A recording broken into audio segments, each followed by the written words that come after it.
pagi. Berjumpa lagi bersama saya di pelajaran kita, pelajaran agama Katolik untuk kelas 8 SMP Asisi Pematang Siantar. Saya berharap kita dalam keadaan sehat-sehat dan tetap dijaga kesehatannya di rumah ya anak-anak. Nah, pada hari ini kita akan membahas materi kita lanjutan dari pertemuan sebelumnya dari bab 2. Judul materi yang akan kita bahas itu Sengsara dan Wafat Yesus sebagai penolakan manusia. Sengsara dan wafat Yesus sebagai penolakan manusia. Maka simak videonya sampai selesai ya, supaya kalian paham apa yang dimaksud dengan materi ini. Anak-anak, manusia dan penderitaan itu tidak bisa dipisahkan.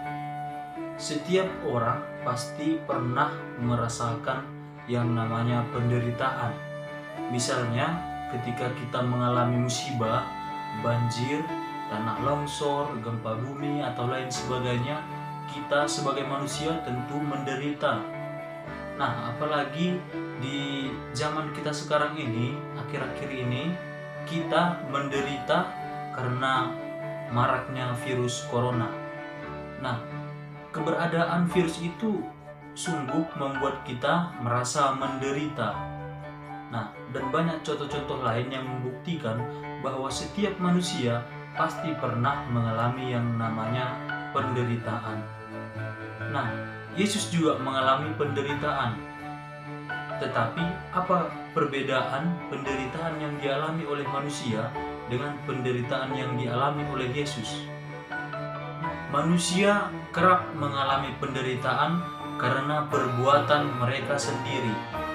Misalnya dengan menebang pohon secara sembarangan atau tidak menghiraukan sampah-sampah yang bertebaran di sungai sehingga mengakibatkan bencana. Nah, penderitaan manusia itu diakibatkan oleh ulah atau perbuatan manusia itu sendiri.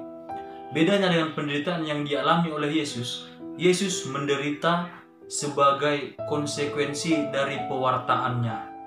Yesus menderita karena dia menunjukkan ketaatannya kepada Bapa. Yesus menderita karena dia membela kebenaran. Allah mengutus Yesus untuk menjalankan tugas perutusan. Tugas perutusan itu bertujuan untuk membebaskan manusia dari belenggu dosa.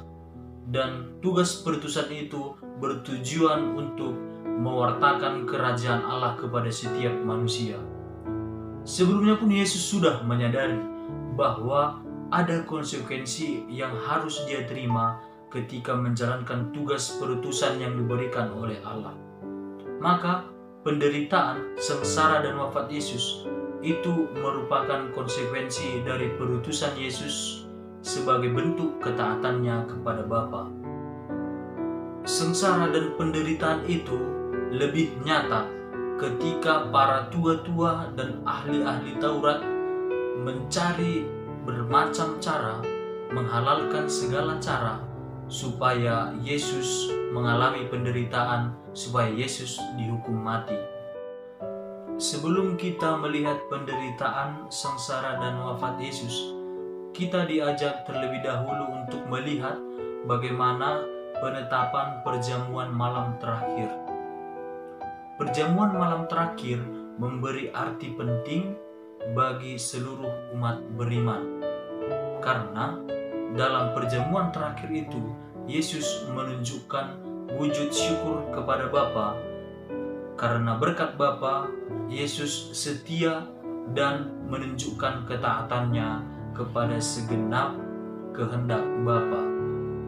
Perjamuan malam terakhir ini juga memberi arti penting untuk seluruh umat beriman, karena dalam perjamuan terakhir ini Yesus menetapkan Ekaristi. Perjamuan malam terakhir itu menunjukkan penyerahan diri Yesus yang seutuhnya, di mana Yesus mengatakan, "Ambillah dan makanlah, inilah tubuhku yang diserahkan bagimu." Kemudian Yesus juga mengatakan, "Ambillah dan minumlah, inilah darahku yang diserahkan bagimu." Tubuh dan darah menunjukkan bahwa Yesus seutuhnya mengorbankan diri demi kemuliaan Allah dan demi penebusan dosa. Nah, anak-anak, sekarang kita akan melihat bagaimana penderitaan, sengsara, dan wafat yang dialami oleh Yesus. Sengsara wafat Yesus ini ditulis dalam Injil Markus bab 15 ayat 1 sampai 39. Di sana diceritakan bagaimana Yesus mengalami penderitaan hingga wafat di kayu salib.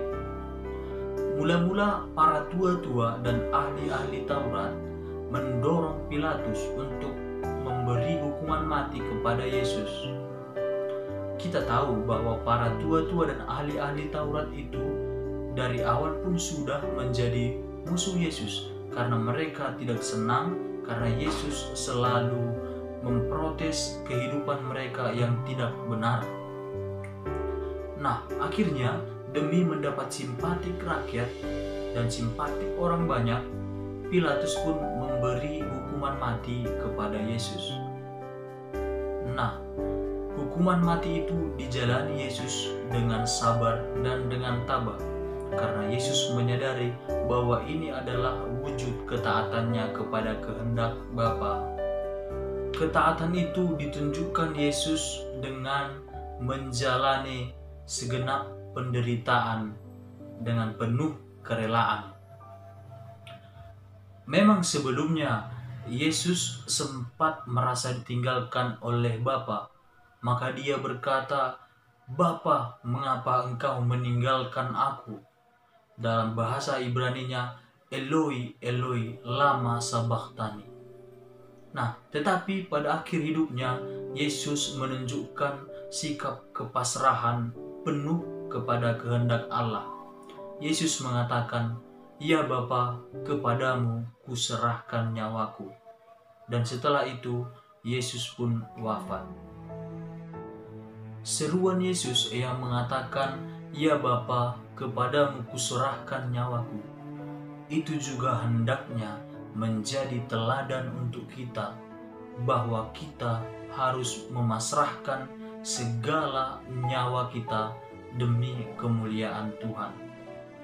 Yesus mengatakan, "Siapa yang hendak mengikuti aku harus menyangkal diri dan memanggul salibnya." Maka setiap orang yang ingin mengikuti Yesus dengan sepenuh hati harus menyangkal diri dan siap menderita. Nah, anak-anak, demikian materi kita pada pagi hari ini. Semoga dengan memahami penderitaan, sengsara, dan wafat Yesus, kita semakin dikuatkan secara khusus ketika kita mengalami penderitaan akibat COVID-19 ini. Nah, maka kata saya mengucapkan, semoga kita tetap mampu menjaga kesehatan, semoga Yesus tetap menjadi teladan kita. Akhir kata saya mengucapkan, Shalom, God bless us.